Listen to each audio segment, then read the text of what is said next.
ऐसा मधुर स्वरूप भगवान श्री नंदनंदन का। इस स्वरूप को देखकर आहा हा भला कौन दीवाना ना हो जाए। हमारे ठाकुर जी बड़े प्यारे मधुर, बांसुरी बजाते फिर तो क्या कहना। अच्छा एक बात और बुरा ना मानो, है हमारे ठाकुर जी बड़े टेढ़े हैं, राम जी सीधे हैं। राम जी चलते भी सीधे, इनका नाम भी है राम। ये तो खड़े ही टेढ़े होते, पैर के ऊपर पैर रखें, कमर कहीं जा रही, सिर कहीं लटकाएं, फिर बांसुरी बजा रहे। 3 जगह से टेढ़ी। नाम भी इतना टेढ़ा, कृष्ण है। राम जी का देखो कितना सीधा राम, और इनका कृष्ण कितना टेढ़ा है। और टेढ़ा नाम नहीं है, का के नीचे जो रकार लगी वह ज्यादा टेढ़ी है। रा की जो रकार है वो बड़ी टेढ़ी है। अच्छा देखो, का के नीचे जो रकार है वो टेढ़ी है। अच्छा टेढ़ी हमने देखा अपने गांव में, हमारे गांव में दाम के नजदीक में तालाब था, बहुत पहले की बात है। तालाब में मछलियां थी, मछलियां रहती थी, तो गांव के कुछ लोग मछली पकड़ने आते थे। मछली पकड़ने आते थे तो एक कांटा लाते थे, बंसी कहते उसे, बंसी, और वो भी टेढ़ी होती ऐसी। उस तार के कांटे में खाद्य पदार्थ लगा देते थे, मछलियों के पीछे डाल देते थे तालाब में। मछलियां उसे खाने वाला भोजन समझ करके खा लेती थीं, बेचारी फंस जाती थीं।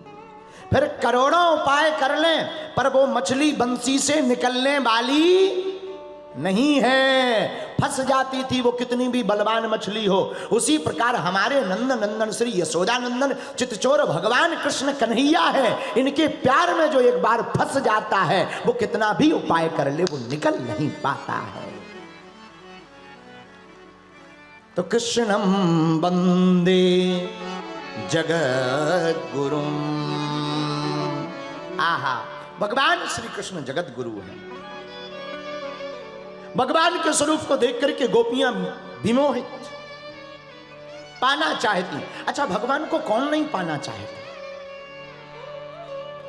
किसी जंगल में एक महात्मा रहते थे, लकड़हारा गया, महाराज हमारी बहुत गरीबी है, कृपा करो, हम गरीबी से बहुत ग्रसित हैं।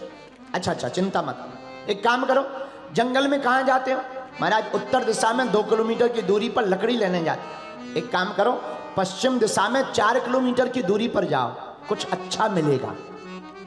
लकड़हारा जंगल में गया, 4 किलोमीटर की दूरी पर पश्चिम दिशा में गया, लकड़ियां तो मिली पर चौंक गया, चंदन की लकड़ियां मिली। आहा, दौड़ा दौड़ा आया, 1-2 महीना चंदन की लकड़ियां खूब बेची।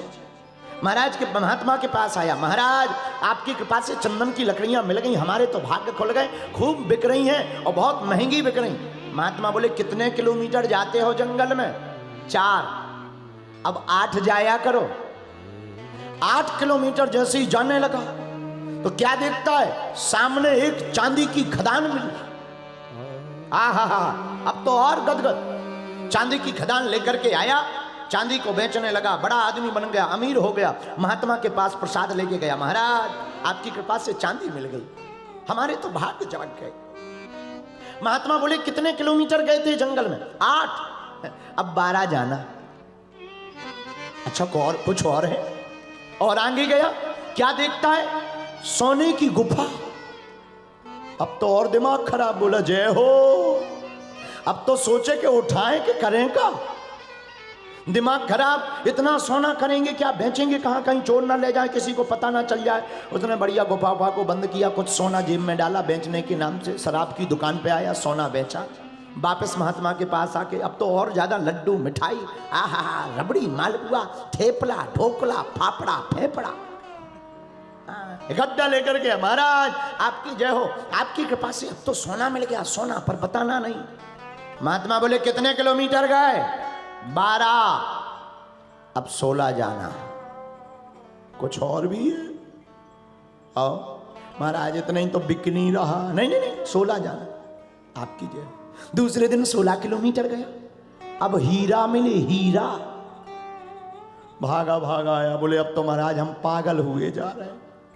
महात्मा बोले क्यों। बोले इतनी संपत्ति का करेंगे क्या, किसी को पता ना चल जाए, हम ही भर को मिल जाए, हम तो पागल भय जा रहे महाराज। 2 हीरा तुम लो, 3 लो। महात्मा बोले कितने किलोमीटर गए थे? बोले अब गए तो थे 16 पर, अब ना कहियो के आगे जाओ। महात्मा बोले नहीं नहीं नहीं बताओ कि, अरे 16 गए थे पर ये मत कह देना कि 20 जाओ, क्योंकि हम इतना ही तो संभाल नहीं पा रहे। लेकिन उस व्यक्ति के मन में एक आश्चर्य बात उठी। बोले आपको इतना पता है फिर भी आप ऐसे पागलों जैसे फक्कड़ों जैसे घूम रहे। महात्मा बोले उसके आगे और जाओ 4 किलोमीटर। इसने सोचा अब हीरा के ऊपर क्या होता है, होगी कोई बहुत बड़ी धातु, जाना चाहिए देखना चाहिए। और जब 20 किलोमीटर आगे वह जंगल में वन में गया तो ना उसे चांदी मिली, ना चंदन की लकड़ी मिली, ना सोना मिला, ना हीरा मिला। 20 किलोमीटर की दूरी पर भगवान भूत भावन महादेव का मंदिर वीर्यावान में प्राप्त हुआ। वापस आया तो पूछने लगा महात्मा जी से, महाराज शंकर जी मिले पर उनका करना क्या है? महात्मा बोले जिंदगी में यही उपलब्धि है, अंतिम उपलब्धि भगवान है और व्यक्ति को काम को छोड़ करके राम को पकड़ना चाहिए। तो बोले महाराज हम समझे नहीं। बोले ध्यान लगाओ। बोले महाराज एक बात सो समझ में आ गई। क्या? बोले जब तक संपत्ति मिली थी तब तक बेचैनी थी, अशांति थी, और जब परमात्मा मिल गए तब हमारी अशांति मिट गई और शांति प्राप्त हो गई। इससे सिद्ध होता है कि तुम्हारे पास संपत्ति आएगी तो विपत्ति भी आएगी।